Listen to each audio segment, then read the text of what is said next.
Gusto mo bang makaipon ngayong taon?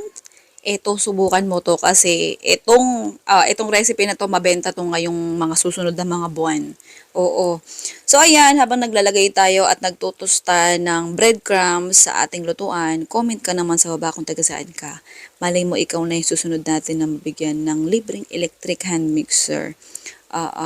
So, ayan, itutusta lang natin siya hanggang sa maging light golden brown. Huwag mo siyang masyadong itutusta ng ano at baka pumait naman.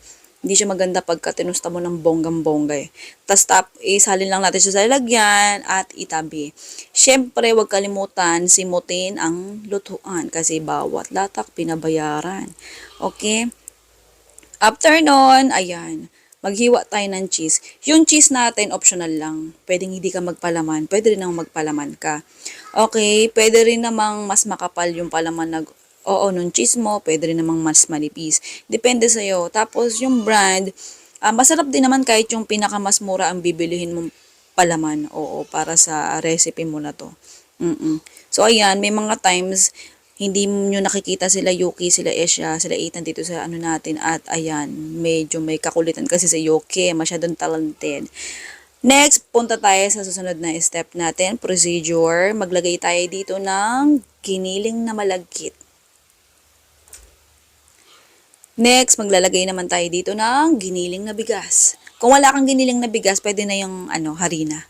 Oo, optional. Same amount. Oo.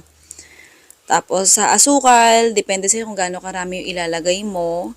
Dito naman sa ating seasoning, depende sa'yo kung gusto mo maglagay. Optional lang yan. Pero kung maglalagay ka niya much better, maglagay ka rin ng paminta. Masarap. Oo. Tubig, maglagay ka. Pwede mo siyang i-substitute sa gatas kung gusto mo. Pero kaya lang, mas magastos kasi, mas mahal. Masarap naman kahit tubig lang yung liquid mo. Tapos haluin mo lang siya hanggang sa maging smooth yung texture. Sa tingin mo ha, yung parang wala ng buo-buo. Pero dahil kami lang naman din ang kakain dito, kahit hindi na perfecto yung pagkahalo, okay na yan. Oo. Tapos kailangan bago ka maghalo pala niyan, kailangan nakapagpakulo ka na ng tubig sa steamer mo para hindi sayang ang oras. So sa akin kasi napakulo ko na kaya ayan diretso salang.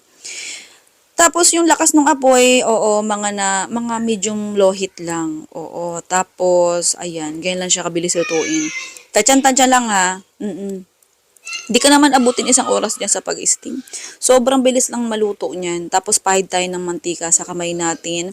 Oo, kasi kailangan. At syempre, para hindi nila husgahan, kahit husgahan nila yung kamay mong madumi at ba't daw nagkamay ka, hindi ka nag-gloves. Okay lang yan, basta naghugas ka. Okay? Oo. Tapos yung ginamit kong pang-scoop dito, mga 1 teaspoon. Tapos ayan yung hiniwa-hiwa natin kaninang cheese, ayan na ipampapalaman. Sobrang dali lang naman gawin ito. Oo, medyo mag-iintay ka lang ng matagal sa pag-steam at saka dito sa paghulma-hulma.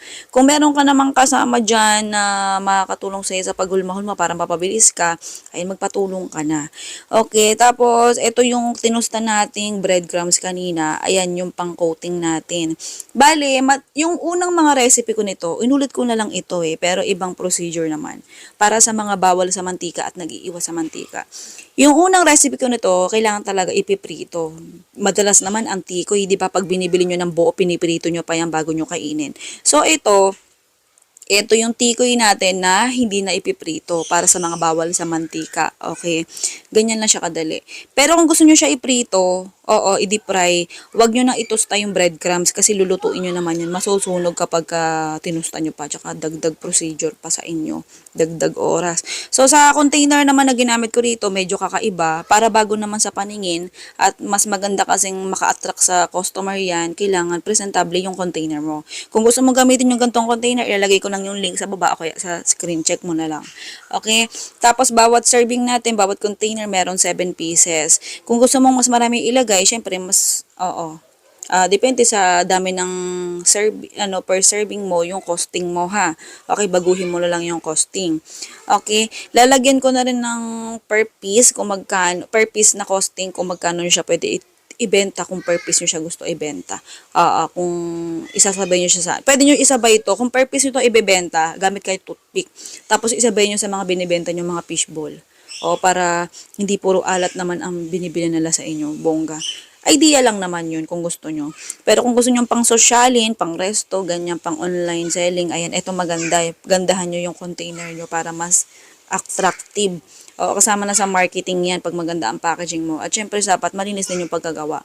Disclaimer lang, itong ating ginagawa nating recipe, itong mga negosyo recipe na nakikita nyo sa akin, nilalagyan ko lang to ng costing para may idea kayo. At kami lang din naman na kumakain, pinamimigay lang din naman namin to.